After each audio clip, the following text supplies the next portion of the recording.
So thanks everybody for coming today. I think we had a great session all the way around.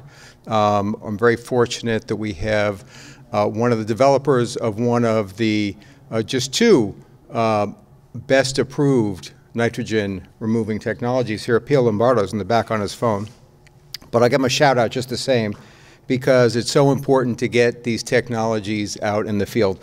Let me just give you a little background about who I am and how I got here. So I grew up on Cape Cod. I am not a PhD like Sarah. I'm not, we're getting another Amber Alert here for no 911. Timing is everything. We'll wait for that to go off and then I'll start talking.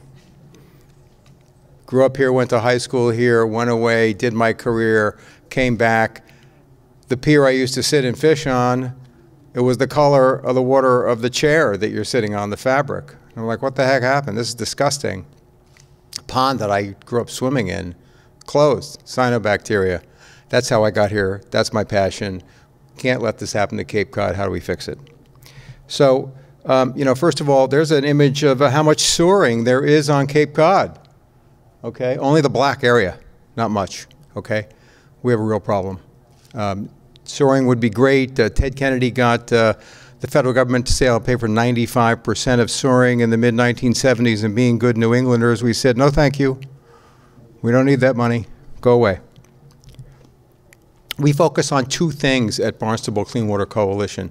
How do we fix the situation through source reduction, through innovative alternative septic systems, and then through nature-based solutions that may be something different. In this case, we actually work to restore cranberry bogs that are being abandoned or that we can acquire and turn them back into wetlands that can naturally attenuate and remove a lot of nutrients in the surface water, groundwater, all of which, 85% of which, is highly loaded with nitrogen and other nutrients like phosphorus. How do we get here? Not a surprise. More of us, right? It's all about us. We're the invasive species. This is the problem. But I don't think we're going away, so we got to figure out how to fix it. And I think this is a really important chart to take a look at for a minute. This is a water well in Osterville. So the left axis shows how much nitrogen in milligrams per liter is in the groundwater, and this is only from 1960 to the late 1990s. So the background level of what should be in the groundwater is well below 1 milligram, far below that, 0.2, 0.1 should be natural levels that we're looking at. So while I think it's great aspirationally to look at 10 milligrams, that's a blue baby level. That's a level that's actually harmful for human health. Not that we're consuming it, but just to give you a benchmark of what you're considering there. It's been shooting up. It's been shooting up because there's more of us, and we're reloading, we're recharging our aquifer with wastewater.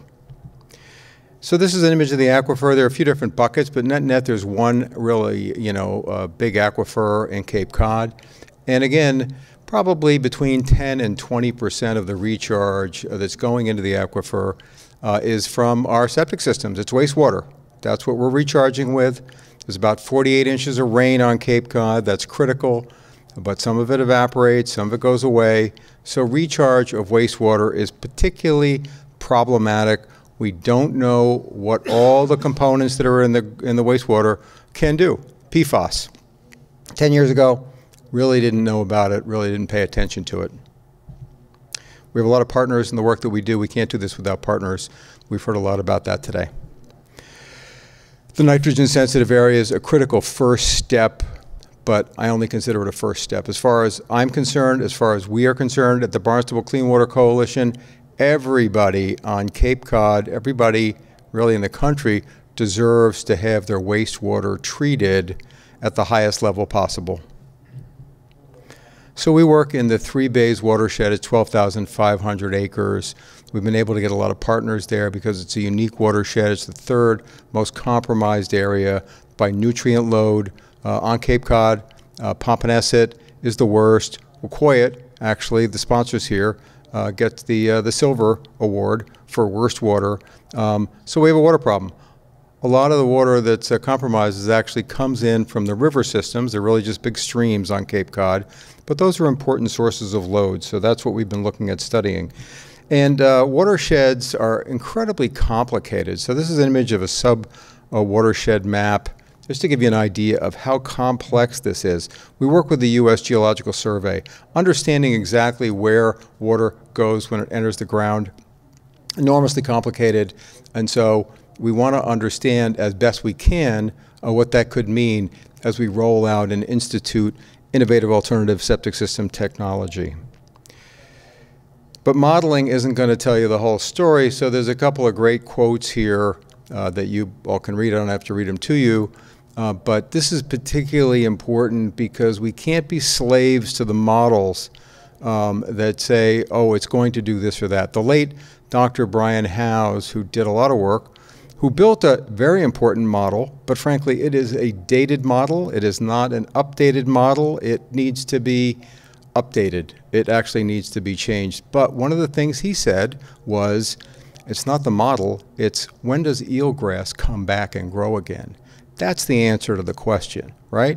Because we don't know what climate change is going to mean. We don't know what a lot of new development and other technologies are going to mean. We need to figure that out.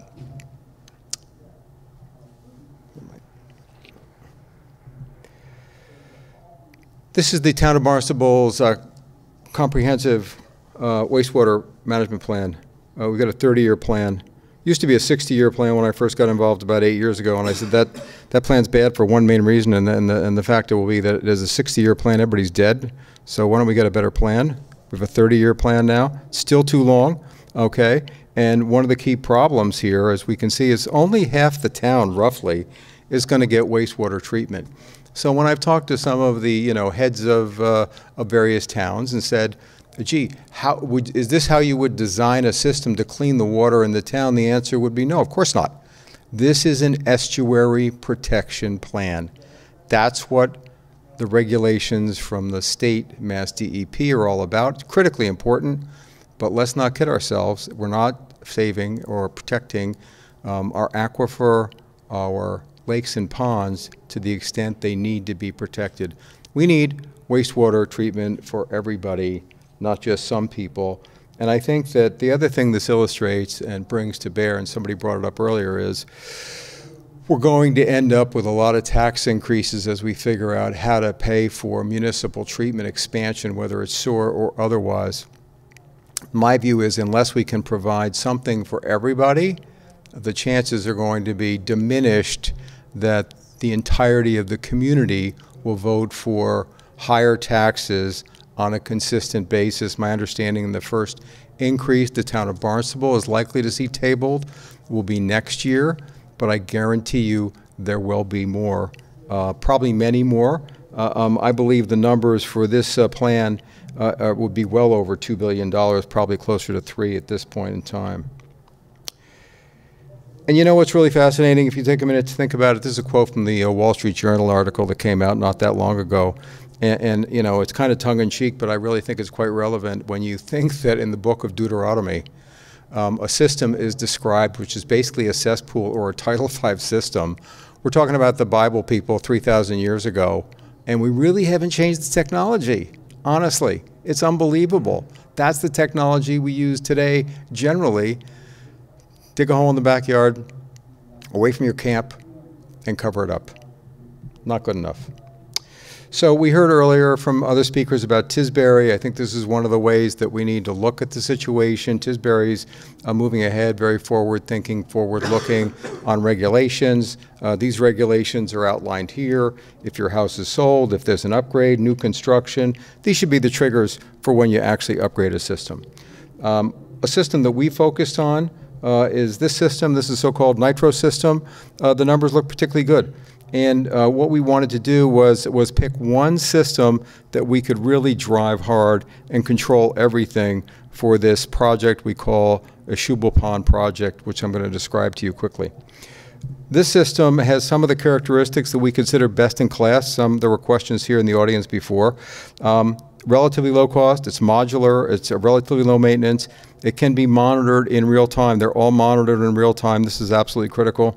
And it has the ability to operate generally with gravity. So in the absence of power, it will continue to operate as a Tidal V system, not denitrifying to a high extent, but it's going to still operate. So many systems, if you lose power after just a few days, you're going to have a problem because you need power to operate a lot of the innovative alternative systems.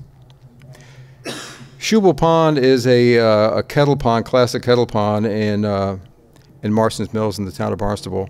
You can see the image on the left-hand side of the screen, which shows an algal bloom from a couple of years ago. The pond was closed. But one of the interesting things here is when we actually did the work with U.S. Geological Survey, we discovered that the groundwater was different than we thought it was going to be. So what we did was we created an area where we wanted to put in a cluster of innovative alternative systems because we wanted to understand what happens when there are a cluster of these systems put in. Somebody earlier mentioned there's 4,000 systems, IA systems across the Cape and Islands right now. It's a lot. We actually did work early on, 6, 7 years ago, working with the EPA. When we looked at and tested those systems, generally we found they really didn't work on a consistent basis at high performance below 19 milligram levels. Part of the problem was they were tested randomly at different times of year. There weren't protocols. And part of the problem was a lot of the systems simply didn't work at a high level. And yet they were being put in by well-intentioned people across the Cape that were spending a lot of money. A lot of these were homeowners. A lot of these were on the coast. So we said, well, gee, if we are going to be successful with alternative septic systems, we've got to put in thousands of these systems. They're going to have to be all over. Shubael, small lots, quarter-acre lots. Every Tidal V system, as you may or may not know, is actually designed with excess space. So you can actually put a treatment tank, another tank in where an existing Tidal V system is. And that was one of the things that attracted us to this particular system is we could retrofit. We could use existing elements of the technology. So at Shubael, we used probably 60 or 70% of the 13 systems that we put in. We reused something. We reused the septic tank or the leaching field or both. So we don't have to replace the whole system. That saves money. The systems generally are made of concrete, so they're long-lived and long-lasting. So we monitored where does the water flow. This is an image of looking at that. We're monitoring these systems quarterly for groundwater, monthly for influent, what's coming into the septic tank, effluent, what's coming out of the treatment tank. We have measurements under the leaching field, lysimeters, so we measure that. And we measure water usage. So in every case, we went into the house, except for one, which we couldn't get at the plumbing. We went into the house and separated household water usage from outside water usage. And that's how we collected a lot of the data you're going to see in a minute.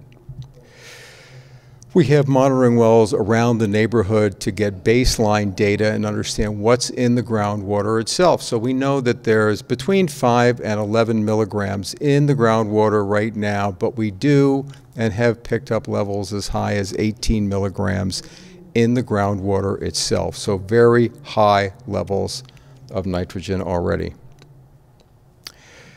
So with the system that we're using, the nitro system, the blue bar is showing you what we're picking up for influent.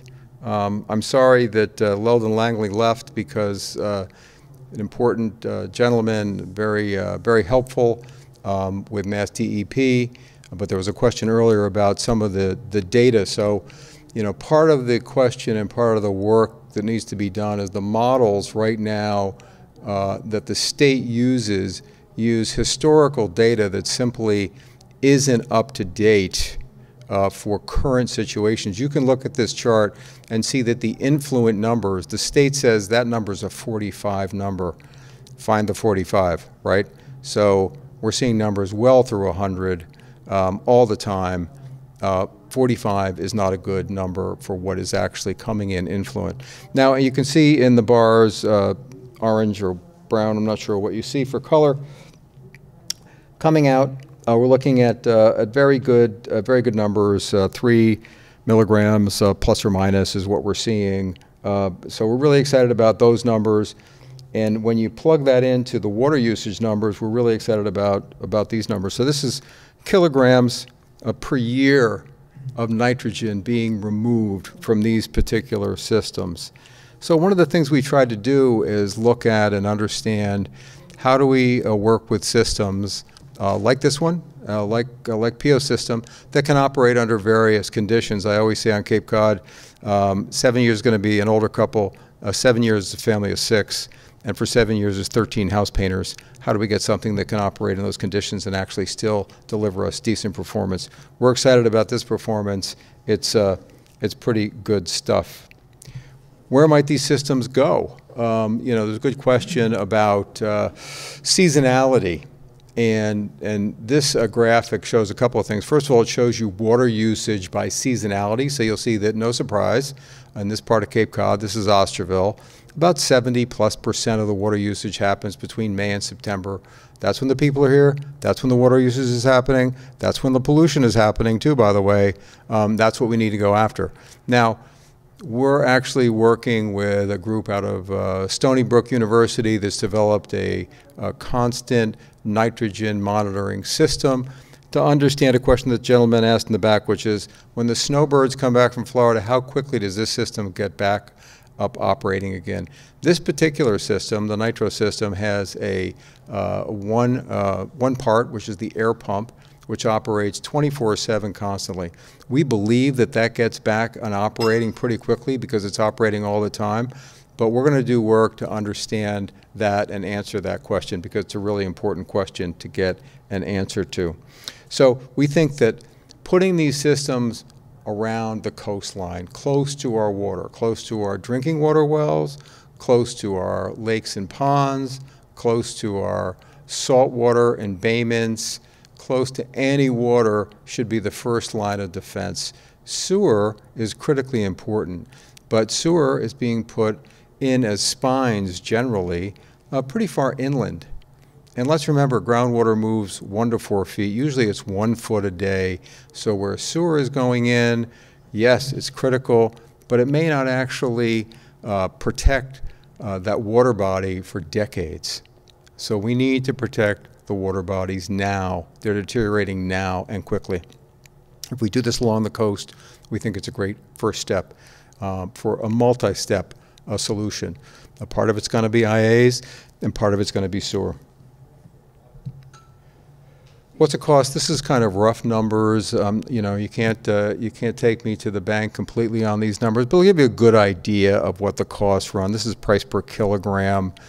You know, the Barnstable, town of Barnstable plan was looking at about $100,000 per sewer connection when the original price was $1.45 billion for the plan over 30 years.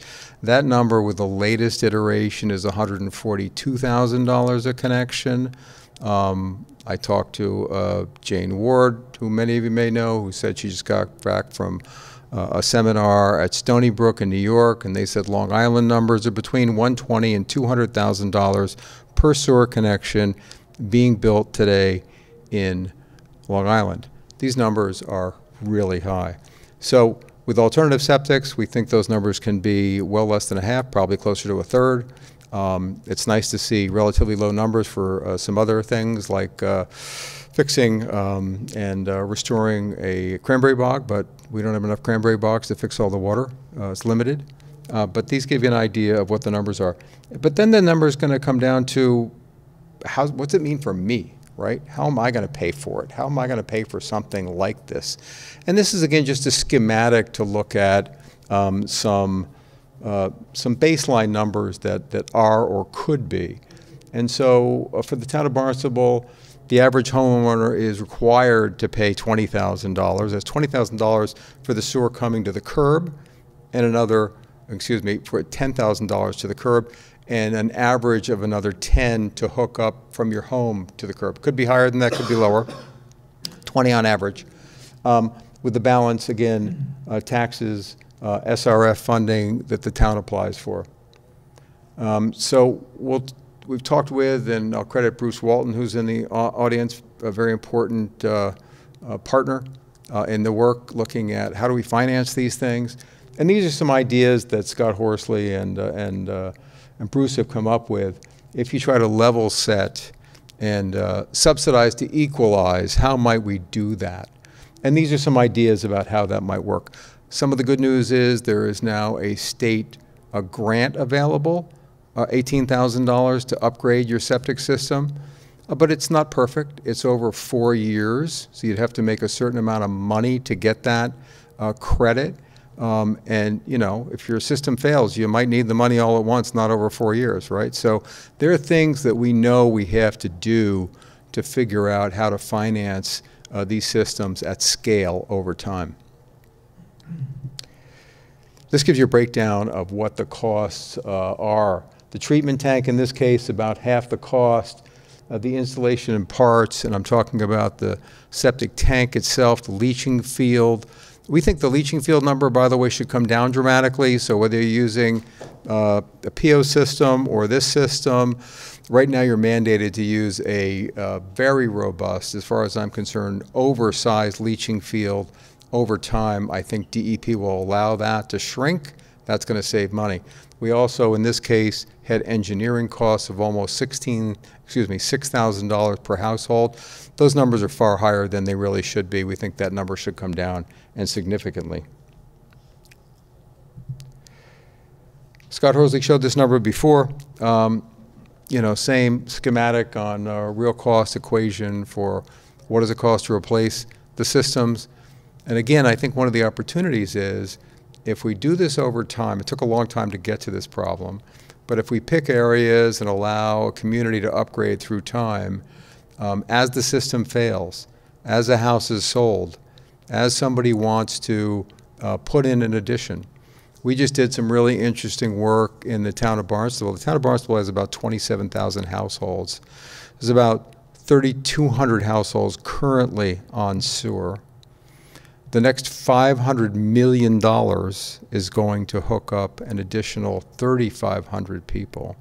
So we're going to be left with over 20,000 people that have no treatment. One of the things we looked at was how many of those people could have accessory dwelling units in their house by right, based on the size of the lot. We have a housing crisis here on Cape Cod. Everybody knows that too. The number was over 4,000. So there's over 4,000 parcels with a limited number of bedrooms that have the size and the scope to add an ADU.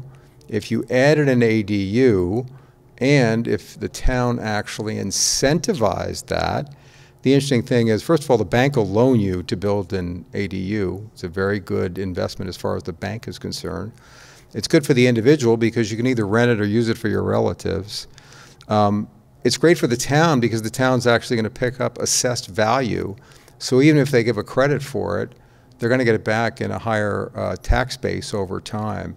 So there's potentially a win-win in terms of how we can look at other mechanisms to allow people to put in these kind of systems. And I think that we know if we don't do it, we get this. We get a lot of these. I'm almost more worried about these than sharks, to tell you the truth. All you have to do is look at the Chesapeake, look at some other places. I mean, it's disgusting. Who wants to go swimming with those guys? Not me. We know about algal blooms. This is our newsletter. That's our website. Check it out. Come see me. I'm in the office all the time. I'm happy to take any questions. Thank you very much.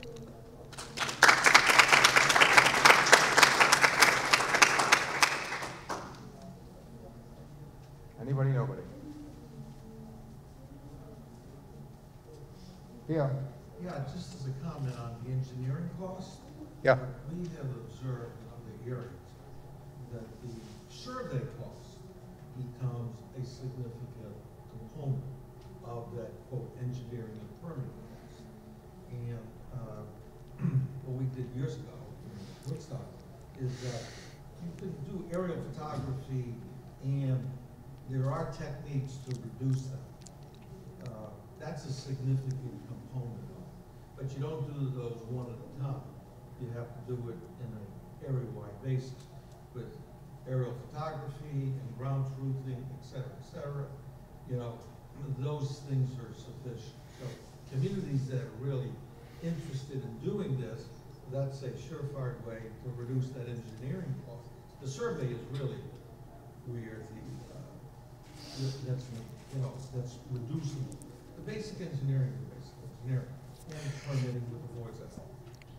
And since we often have a Title V system right there, it shouldn't be that complicated. But as David and Sarah pointed out at Mass Tech, there's a lot of education that needs to happen, like what you're talking about, Pio. I think it's really important. You know, we put in one system over at Shubael, and the inspector came and said, well, where's the D box, the distribution box? I said, well, we don't need it. It's not in the design. We don't actually need one. Well, I can't approve it unless it's in. So, of course, we went and got one, put it in. We didn't need it. But that's the kind of thing. We need education. We need people that are educated.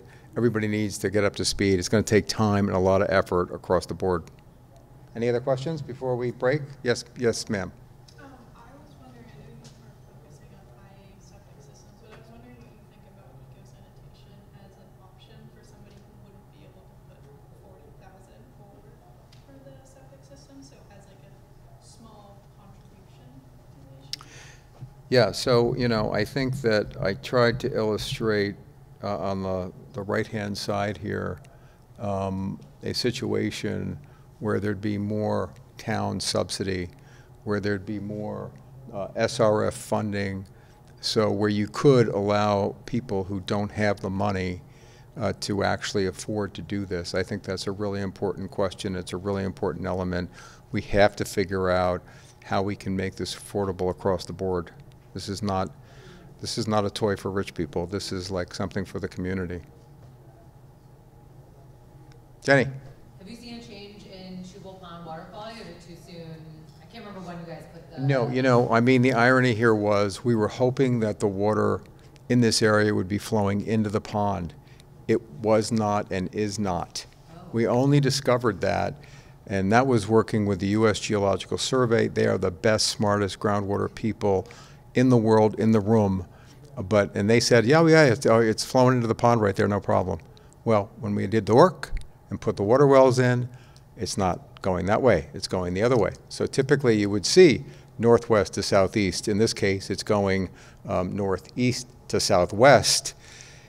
It's okay because we're not putting in so many systems that would really change the pond anyway, and actually it allows us to stratify the water and really pick up the water changes. What we're hoping to see, and why this project is really so important, is that if we're right, the scientists say that the levels in the groundwater now, 5 to 11 milligrams, may go below 1, may go well below 1 over time as we actually see the changes occur from a system that delivers 2 to 5 milligrams coming out of the tail of the pipe. That's what should happen over time. But it's going to take a while.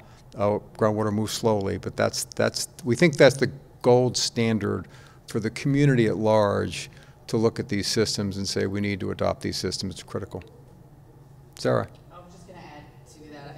Z may have mentioned it, and I just missed it, but there's a set of control wells on the upgraded side of Shubael Pond, and I think that's kind of, it's now not really, is Shubael Pond going to improve? It's going to be, is there a difference between those control wells and the wells that are downgrading to the systems, which at the beginning of the project were the same? We'll see if there's improvement in that. Shubael Pond did have an alum treatment, actually, and the water is okay this year. So good news. Yes, sir. Were you expecting nitrogen removal to improve the situation in the freshwater pond? Well, you know, not necessarily. However, it's important to know that every pond is different. It's like every fingerprint is different.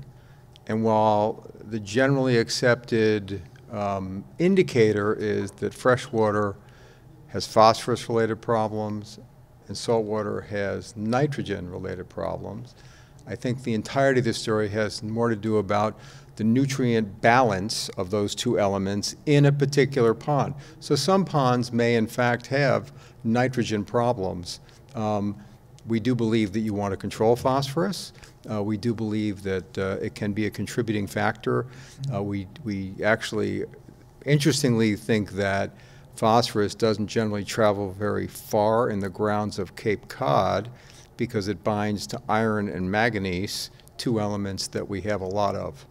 So closest to the ponds, in areas where the pond water is actually flowing in, And so we can study this, right? We can look at ponds. It's not hard to know where the water's coming in and where the water's coming out. You can use simple instruments to understand that and identify and target areas that you want to make sure you're protecting.